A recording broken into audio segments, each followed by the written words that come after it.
Jane, ano ba yan? Isang taon ka ng graduate sa pagiging engineer. Pero hanggang ngayon ay wala ka pa rin trabaho? Ayaw mo ring mag-take ng board exam. Ano ba ang plano mo sa buhay mo ha? Galit na saad ng kanyang ina. Ma naman, bakit ba pinoproblema niyo ang pagtatambay ko sa bahay na to? Kakauwi ko lang galing sa bakasyon ko oh. Tapos ay pagsasermonan mo na naman ako? Reklamo ni Jane. Alangan naman na hindi kita sermonan. Alam mo naman na kailangan namin ng tulong mo. Dahil sa magkokolehiyo na ang kapatid mo oh. Tapos ikaw ay ayaw mo man lamang tumulong. Anong ayaw? Wala naman akong sinabi, hindi ba? Wala kang sinasabi. Pero tignan mo nga itong ginagawa mo. Sa tingin mo ba ay makakatulong ka sa amin? Napatapos nga kita ng pag-aaral, pero wala ka namang silbi. Napakalaking kahihiyan yan, Jane. Pero ma, ang mahalaga ay nakagraduate ako. Kahit wag na lang ho kayong talak ng talak yan. Total ay may kasalanan naman din kayo. Ba't ako pa ang may kasalanan, Jane ha? Bakit? Ano ba ang ginawa ko ha? Pinaaral kita. Pero ayan ka, hindi ka nagtatrabaho. Sa ating dalawa, ikaw ang may kasalanan. Kahit bumalik ka na lamang sa probinsya. Dahil doon ka nababagay. Alagaan mo na lamang ang lola't lolo mo doon. Doon ka naman magaling sa pag-aalaga sa mga tao eh. Wow ma, kung makapagsalita ka, akala mo naman ay wala kang maling ginawa. Sa totoo nga niyan, ay kasalanan mo ang lahat ng ito. Kahit wag na wag mo akong sisisihin. Dahil sa pinakauna pa lang, ay sinabi ko naman sa iyo, di ba? Na ayaw kong maging isang engineer. Dahil ang gusto ko ay yung tumutulong sa kapwa at maging humanitarian workers. Pero nagagalit ka dahil sa wala namang ambag yan. Without knowing na kung wala ang mga humanitarian workers, ay walang tutulong sa atin. Hindi mo kasi na-appreciate ang mga ganyang trabaho eh. Dahil gusto mo yung mga tinitingala. Pero sorry ka na lamang dyan ma. Dahil sa gaya ng pangarap ko, ay magiging humanitarian worker ako. Sa bagay, dyan ka naman magaling eh. Ang tumulong sa ibang tao. Pero hindi mo iniisip ang mga kapalit nito. Hindi mo ba naiisip na tuwing tumutulong ka sa mga tao, ay hindi naman yan tutulong sa'yo? Huwag puro puso. Pangarap ang pairalin mo, Jane. Utak din. Naturingan ka pa namang matalino. Pero ayan, hindi mo ma-apply sa utak mo na walang ibang tutulong sa'yo kung hindi ako lang rin. Sige, ikaw na ang bahala sa buhay mo. Basta't wag na wag kang hingi ng tulong sa amin ng papa mo ha. Mag-focus ka na lamang dyan sa mga pangarap mong kuno. Mataray na saad ng kanyang ina. Kahit na pailing-iling na lamang si Jane. Okay, doon na lamang ako titira sa probinsya. Dahil sa wala pa rin naman palang pinagbago dito. Saad na lamang ni Jane. At agad nang umalis na. Habang pauwi siya sa probinsya, kung saan doon muna siya maninirahan sa kanyang lolo at lola, ay bigla na lamang siyang tinawagan ng kanyang kaibigan. Jane! Masayang saad ni Marcia nang masagot na ni Jane ang tawag. Oh Marcia, bakit ang saya-saya mo ata ngayon? Anong meron? Nagtatakang tanong ni Jane. Kasi may good news ako sa'yo. At for sure, magugustuhan mo ang balitang ito. Pero may bad news din ako. Ano ba ang gusto mong marinig? Yung good news o yung bad news? As always, syempre yung good news. Dahil sa para naman maging masaya na rin ako kahit na may bad news. Are you sure? Oo naman. Ako pa ba? Sagot na lamang ni Jane. Okay sige. Ang good news ko ay hiring ngayon sa ating lokal na pamahalaan. Ang pagiging humanitarian worker. Hindi ba gusto mo yon? Hindi lang gusto. Correction, pangarap na pangarap ko yan. Naku Marcia, mabuti na lamang talaga tumawag ka. Napakalaking good news naman talaga niyan para sa akin. Hep. Gaya nga ng sabi ko, may bad news pa rin. At ano naman yan? Kasi sa ibang lugar ka i-assign kapag natanggap ka roon at nag-iisa pa. Paano ka mag-a-apply ay kakauwi mo lamang sa Maynila, hindi ba? Sayang, at saktong-sakto pa naman sa pagbalik mo ng Maynila may nag-hiring. Malungkot na saad ni Marcia na siya namang naging dahilan upang matawa na lamang si Jane. Sorry pero mukhang tinatana talaga ito sa akin ng poong may kapal, ang pagiging humanitarian worker. Ha? Bakit? Hindi kita maintindihan, Jane. Well, pabalik na ako sa probinsya at huwag ka nang magtanong kung bakit dahil sa mahabang kwento. Ikukwento ko na lamang sa'yo kapag nakarating na ako dyan. Talaga? Hindi ka nagpa-prank? Paninigurado ni Marcia. Oo naman, kailan pa ba ako nagbiro ng hindi nakakatawa ha? Baka ngayon lang. Natatawang sagot naman ni Marcia na siyang naging dahilan upang matawa na lamang rin si Jane. Bahala ka kung ano ang isipin mo, basta't pauwi na ako ng probinsya at baka naman gusto mo akong sunduin. Alam mo naman di ba, na may kotse ka? Hirit pa ni Jane. Kit napatawa na lamang si Marcia. Okay sige, susunduin kita. Basta ikwento mo ang lahat ha. And for sure, na nag-away na naman kayo ni tita. Ikaw pa ba? Napaka-chismosa mo talaga, Marcia. Hindi ka pa nasanay. At baka nakakalimutan mo na kilalang kilala na kita. Naturingan pa naman akong best friend mo. Kit alam ko na ang lahat. Kaya sige na, mag-iingat ka ha. Hintayin na lamang kita doon sa terminal. Bye! Paalam ni Marcia. At agad nang binaba ang tawag. Habang si Jane naman ay may malaking ngiti sa kanyang mga labi. Dahil sa hindi siya makapaniwala na mukhang matutupad na sa wakas ang kanyang matagal nang pinapangarap. Ito ay ang maging isang humanitarian worker. Ay ang bruha, talagang dito ka natitira? Tanong ng kanyang kaibigan na si Marcia. Aba oo naman, at kailangan ko nang puntahan ang hiring na yon. Pangarap ko yun be. Hindi ka man lang ba magpapahinga? Galing ka pa sa biyahe, hindi ba? May jet lag ka pa niyan be. Nako, I'm still alive at okay na okay ako. Kit sige na, samahan mo na lamang ako. Kailangan kong makuha yan at kailangan ma-hired ako dyan. Huwag kang mag-alala be. Matatanggap ka talaga. Ikaw pa ba? Ang tali-talino mo kaya? At isa pa, graduate ka ng engineer. Kit for sure, ay tanggap ka na. Naku Marcia, hindi natin alam ang ikot ng mundo. Kit mas mabuti pang pumunta na lamang tayo doon. Kailangan ay may good news akong bibabalita kina lolo kung bakit dito na ako titira. Sige, ikaw na ang bahala. Basta't wag kang magrereklamo sa akin ha. Paalala ni Marcia. Oo naman, kaya tara na. Ang dami mo pang talak dyan eh. Ikaw talaga ang sisisihin ko kapag hindi ako natanggap. Banta ni Jane. Kahit napailing-iling na lamang ang kanyang kaibigan. At agad na lamang silang pumunta sa pamahalaang lokal ng kanilang bayan. Tanggap ka na, saad ng kanilang mayor sa bayan. Ho? Talaga po? Natutuwang tanong ni Jane. Oo, iha. Bakit parang gulat na gulat ka ata? At bakit hindi ka makapaniwalang tanggap ka na namin? Pangarap ko po kasing maging humanitarian worker dahil sa gustong gusto ko pong tumulong sa kapwa natin, lalong-lalo na at may mga kalamidad. Parang buong-buo po ang puso ko na tumulong sa mga kapwa ko. Ganun ba iha? Hindi ko akalain na ganyan ang mararamdaman mo dahil sa graduate ka bilang engineer. Tapos ito ang pangarap mo? Hindi ko talaga inaasahan pero talagang karapat-dapat ka sa posisyon na yan.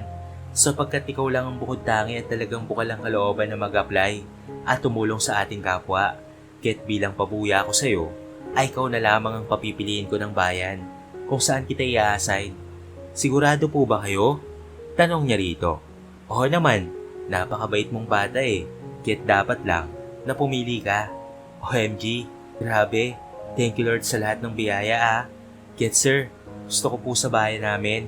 Sa bayan ng Santa Fe po. Gusto ko po doon. Sigurado ka ba dyan, iha? Baka pagsisihan mo ha. Sigurado na po ako at hindi ko po ito pagsisisihan. Dahil sa doon din naman po nagmula ang aking angkan.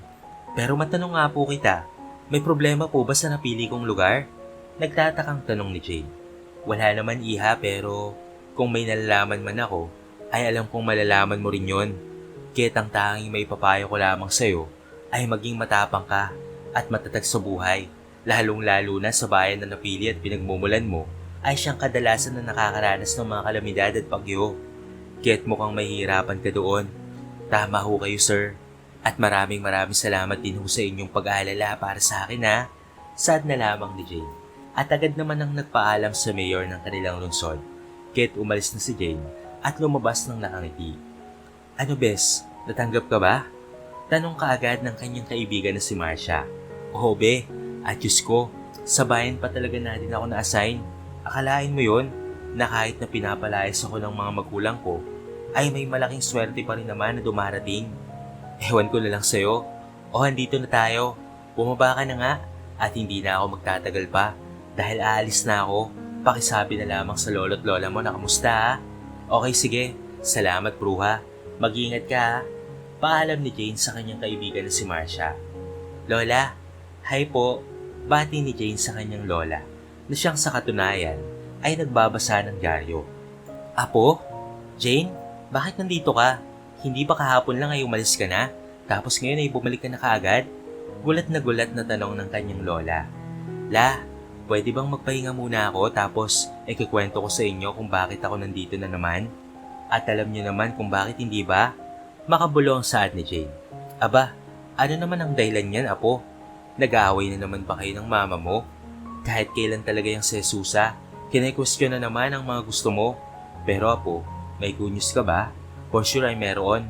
Lalong-lalo na at pupunta ka dito. Saad ng kanyang lolo na siyang kakalabas pa lamang ng kanilang bahay. Oo naman, ako pa ba? Kahit na minalas ako, swerte naman ako. Dahil sa wakas ay natanggap na rin ako, lo. Bilang humanitarian worker. At dito po ako ma-assign sa bayan natin. Akalain niyo yun? Natanggap na po ako? Gosh, ito po ang pinakamatagal ko ng pinapangarap. Mabuti naman kung ganun, apo. Subalit ay baka mai-stress ka lamang dyan dahil dito ka na-assign sa bayan natin. Nakula, bahala na. Hindi naman siguro matigas ang ulo ng mga taga rito, hindi ba? Oo, hindi nga matigas ang ulo, apo. Pero wala namang nagbobolontaryo dito na tumulong. Lalong-lalo na kapag may kalamidad. Kaya't kawawa ka talaga kapag nagkataon na may bagyo. Naku lolo at lola, huwag kayong mag-alala kung walang magbobolontaryo dito sa atin. Dahil sa sanay na sanay ako dyan. At alam ko na rin kung ano ang gagawin dyan. Hindi naman sa nagmamagaling po ako ha. Pero kailangan lang siguro nila ng isang tao na mag-i-encourage sa kanila na kailangang magtulungan. At isipin na lamang na ang ginawa mong tulong ay para sa kabutihang panglahat at hindi para sa isang tao lamang. Paliwanag ni Jane. Naku, napakahusay talaga ng apo ko. Kahit hindi ko lang alam kung bakit hindi proud na proud sa'yo ang mga magulang mo eh. Basta tapo, lagi mong tatandaan na proud kami ng lolo mo sa'yo ha. At gustong gusto namin na ikaw ang kauna-unahang humanitarian worker dito sa bayan natin. Na siyang makapanghikayat ng mga kapitbahay natin na magtulungan at magkaisa. Lalong-lalo na at ang mga kapitbahay natin dito ay napakatitigas ng mga puso at damdamin. Saad ng kanyang lola. Tama ang lola mo, apo. Pero lagi mong tatandaan na nasa likuran mo lamang kami palagi. Kung may problema ka man dito sa bayan natin, ay wag kang mahihiyang magsabi, okay? Oo naman lolo, ako pa ba? Kit magpapahinga na lamang muna ako. Dahil bukas pa naman po ang duty ko sa barangay hall natin. Agad-agad? Yes po lola. Kit kailangan ko na pong magpahinga. Saad na lamang ni Jane. Kit agad naman na siyang pinagpahinga na ng kanyang lola at pati na rin ng kanyang lolo. Hindi na bumalik pa si Jane sa kanyang mga magulang. Pagkos ay tumira na lamang ito kasama ang kanyang lolo at lola. Dahil na rin sa naabot na niya ang kanyang pangarap. Lingid sa kaalaman ni Jane ay may isang dalagitang idolong-idolo siya. Dahil sa halos araw-araw ay gumagawa ng mga pagpupulong si Jane at pati na rin ang kanyang advokasya na sinusulong nito ang pagkakaisa at pagtutulong-tulong ng kapwa na siyang naging dahilan upang hindi maiwasan ang mga usap-usapan ng kanilang mga kapitbahay sa kanya. Amber, saan ka na naman galing ha? Tanong ng ina ni Amber sa kanya nang makatagpo niya ito sa daan. Diyan sa tabi-tabi lang hunay. Bakit ho? Kanina pa kita hinahanap. Baka kasi nakikinig ka na naman dyan kay Jane sa mga walang kwenta niyang mga sinasabi. Wala namang matututunan dyan, kahit huwag ka nang mag-aksaya ng panahon sa mga ganyang bagay. Suwestyon ang ina sa kanya. Grabe naman ho kayo, Nay. Kung makapagsalita naman kayo ay parang hindi kayo tinulungan ni Ate Jane. At isa pa, tama naman ho siya na kailangan natin na magtulungan. Lalong-lalo na at medyo paparating na ang bagyo. Amber, huwag kang tumulong sa kapwa-tao mo sapagkat hindi ka din yan tutulungan. Kaya't ang mabuti pa ay huwag ka nang makinig kay Jane dahil walang ibang may dudulot yan sa'yo kung hindi sakit ng ulo lamang. Baliw ang babaeng yan. At bakit nyo naman nasabi yan, Nay? Aba't isipin mo, graduate yan bilang isang engineer pero hindi nag-take ng exam dahil mas ginusto niya ang pagtulong sa kapwa. Wala naman siyang mapapala sa pagtulong sa kapwa eh. Ano bang mapapala mo dyan sa pagtulong mo sa kapwa, Ber? Tanong ng ina ni Amber. Excuse me, ako ba ang tinutukoy mo, miss? Tanong ni Jane na siyang nasa likuran na pala ni Amber. Ate Jane, uwi ka na lamang ni Amber. Oo, ikaw nga. Bakit? May problema ba? Miss, hindi ako baliw. At kahit kailan, ay hindi ako nabaliw. Oo nga, nakagraduate ako ng engineer. At hindi ako nag-take ng exam. Tama ang mga chismis nyo. pero hindi ka baliwan ng pagiging humanitarian worker. Sapagkat ito ang pangarap ko, ang makatulong sa kapwa. At kung inaakala mo na walang patutunguhan ng pagtulong ko sa kapwa, ay nagkakamali ho kayo. Sapagkat tanging ang Panginoon lamang ang nagbibigay sa atin ng pabuya sa kabutihang pinakita natin. Kaya't huwag kang magsalita ng ganyan, miss. Pakisabihan mo na lamang ang nanay mo, Amber, ha? Dahil baka pag may kalamidad na dadaan, ay baka humingi rin kayo ng tulong mula sa akin. Saad ni Jane. Kahit kailan na hindi kami hingi ng tulong sa'yo, Jane. Baliw ka na talaga. Baliw lang ang makikinig sa'yo. Kaya't Amber, kapag nakita ko pa talaga na nakikinig ka sa mga advocacy yan, ay malilintikan ka talaga sa akin. Banta sa kanya ng kanyang ina. Pero Nay, huwag ka nang magsalita pa, Amber. Umuwi ka na lang. Nalaso na talaga ang ugali mo dahil sa mga kasinungalingan ng babaeng yan. Galit na saad ng ina nito. Nay naman, sige na, umalis na lang ho kayo. Nakakahiya kayo. Pinapahiya niyo ako dito, Nay. Sige na, susunod na lamang ako. Suwestyon ni Amber. Sumunod ka talaga dahil sa malilintikan ka talaga sa akin mamaya, Amber. Paalala ng kanyang ina at agad nang umalis. Habang si Amber naman ay tumango na lamang. Agad namang umalis ang kanyang ina at naiwan si Amber. Ate Jane, pasensya ka na talaga sa nanay ko, ha. Talagang hindi yun makaintindi. Ako na lang ang hihingi ng tawad sa nagawa niya. Paghingi ng tawad ni Amber. Naku, okay lang yun, Amber. Ayos lang sa akin yun. At isa pa, masaya naman ako dahil kahit papaano ay may isa na ako na-encourage na volunteer. Kung sakaling merong mangyaring kalamidad, hayaan mo na lamang yun sila dahil sa hindi pa yun sila makaka-appreciate ng mga gagawin natin. At mapapahiya lang talaga yan sila kapag dumating ang isang sakuna o di kaya ay kalamidad. Kaya't huwag ka nang humingi ng sorry sa akin, ha, sapagkat sanay na ako sa mga ganitong eksena. Hindi na to bago sa akin. Ako dapat ang magpasalamat sa iyo dahil sa kahit na ano ang pinagsasabi ng nanay mo ay hindi ka pa rin tumigil. Kaya't alam ko na mabait kang bata at matulungin pa. Kaya't sige na, umuwi ka na at baka mapagalitan ka pa lalo ng nanay mo. Suwestyon ni Jane kay Amber. Kaya't tumango na lamang ang dalagita habang napangiti na lamang rin si Jane sapagkat tanging sa Amber lamang ang nakikinig sa kanya at buong pusong gustong magboluntaryo sa pagtulong kapag may sakuna. Kahit na pinapagalitan ng ina, ay nagpatuloy pa rin si Amber hanggang isang araw ay biglang lumakas ang ulan. Mag-ingat ang lahat ng residente sa Santa Fe sapagkat signal number 3 kayo sa bagyong Siping. Anunsyo ng kanilang mayor na siyang naging dahilan upang magpanik ang lahat. Ma, paano na yan? Saan tayo hingi ng tulong? Tanong ni Amber sa kanyang ina. Hindi ko alam, anak. Mabuti pa ay lumigas na tayo sa evacuation center sapagkat baka tumaas ang tubig at lamunin pa tayo ng agos ng tubig galing sa baha. Suwestyon ng kanyang ina. Habang sa kabilang dako naman ay abalang-abala si Jane. Mga kapitbahay, halina kayo at sumakay na kayo sa ating van upang malipat na kayo sa evacuation center. Sigaw ni Jane. At nakita siya ni Amber. Nay, mauna na ho kayo. Bilisan nyo na. Mauna na kayo. Nag-aalalang tanong ng kanyang ina. Tutulungan ko muna si Ate Jane. Ano? Nahiibang ka na ba? Sumama ka na sa akin. Hayaan mo na yan siya. Trabaho niya yan. Kaya tali ka na. Hindi ka naman isang humanitarian worker upang tulungan pa yung si Jane. Sorry ma, pero nangako ako at isa akong volunteer kapag may mga kalamidad. Ano? Gulat na tanong ng kanyang ina. Huwag na ho kayong magtanong pa. Ang mabuti pa ay umalis na kayo at siguraduhin yung ligtas kayo. Dahil sa siguraduhin ko pong ligtas rin po ang lahat.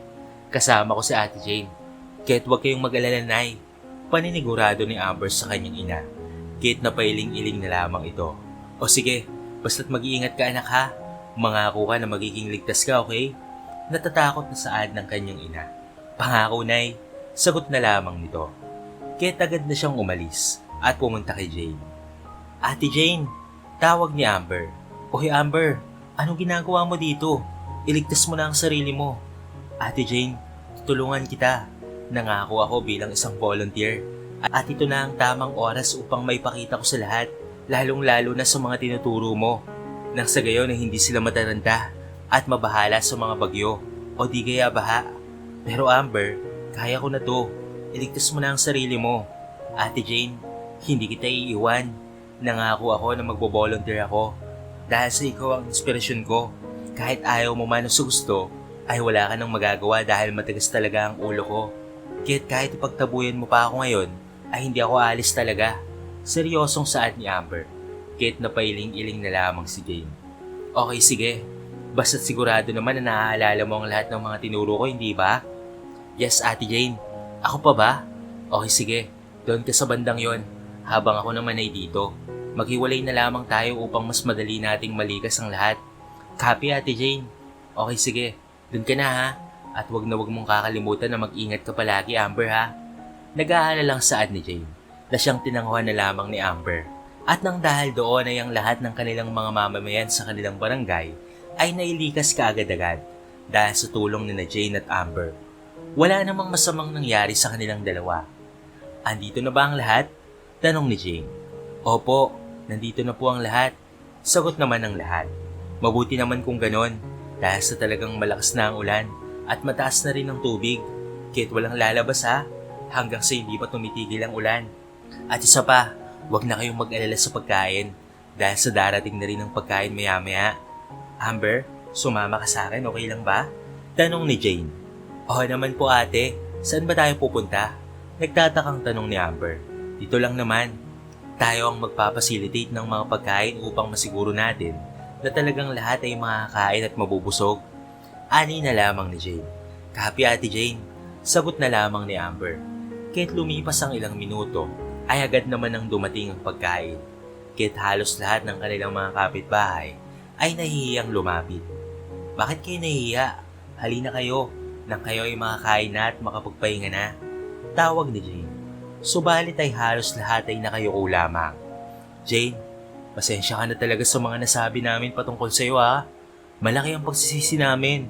Sana ay nakinig na lang talaga kami sa iyo. Dahil kung hindi dahil sa iyo, ay baka wala na kami sa mundong ito. Oo nga, pasensya ka na talaga Jane. Lalong-lalo na't nasabi kong baliw ka. Masaya ako at isa ang anak kong si Amber. Ang nahikayat mo sa iyong advokasya. Kahit malaking tulong sa akin yan. Kahit sana'y mapatawad mo ko. Oo nga, tama sila Jane. Mas mahalaga pala ang pagtutulungan. Akala kasi namin noon ay walang ibang makakatulong sa sarili namin kung hindi kami lamang. Subalit ay mali pala kami. Kailangan din pala namin ng tulong mula sa isang humanitarian worker. At pasensya ka na talaga ha. At kung hindi namin binibigyang halaga ang trabaho mo at kinukutya ka pa namin, pasensya ka na talaga. Sobrang nakakahiya na para sa amin ang ginagawa namin sa'yo. Lalong-lalo na at imbis na kami ang maging voluntaryo, ay naunahan pa kami ng mas bata sa amin na si Amber. Nagdag pa ng isa. Shh! Huwag kayong mag-alala. Wala lang yun sa akin. Ang mahalaga ay nakatulong ako sa kapwa-tao ko at hindi naman big deal sa akin yun eh. Tama si Ate Jane. Kaya nga nakapag-desisyon akong mag-volunteer eh. Dahil sa kabutihang loob na pinapakita ni Ate Jane sa akin. Na siyang nagtulak sa akin na gawing inspirasyon at idolo ko siya. Kaya't bukas sa aking talumpati ay gusto kong pasalamatan si Ate Jane dahil kung hindi dahil sa kanyang walang tigil na suporta ay hindi ako magiging volunteer at hindi ko matitikman ang pagtulong sa kapwa-tao ko. Kaya't buong buhay ko sa paglaki ko ay isa si Ate Jane sa mga taong naging mahalagang parte ng buhay ko. Mahabang paliwanag ni Amber. Kaya't hindi na matigilan pa ni Jane na yakapin ang batang si Amber. At nang dahil din sa pagiging volunteer ni Amber, ay naging matalik silang magkaibigan ni Jane. At talagang sa talumpati ni Amber sa kanyang graduation, ay si Jane ang kanyang pinasasalamatan at ipinagmamalaki. Di ko matututunan ng lahat kung hindi dahil kay Ate Jane. Siya ang nagtulak sa akin na maging mabuting tao at talagang tuparin ang sinisigaw ng ating puso. Alam kong hindi palaging tama ang puso, subalit ay mas magaan ang pakiramdam mo kapag makatulong ka sa kapwa mo na siyang ginawa ni Ate Jane at siyang ginawa ko rin. At hindi lamang sa akin magtatapos ang pagtulong sa kapwa kung hindi maging sa ibang mga taong mahihikayat ko din. Saad ni Amber na siyang ikinatuwa naman ni Jane at hindi mapigilan na maluha. Dahil doon ay biglang may umusbong na pagtutulungan at pagkakaisa sa kanilang bayan. At dahil lamang iyon kay Jane na isang humanitarian worker at si Amber na isang volunteer na nahikayat ni Jane.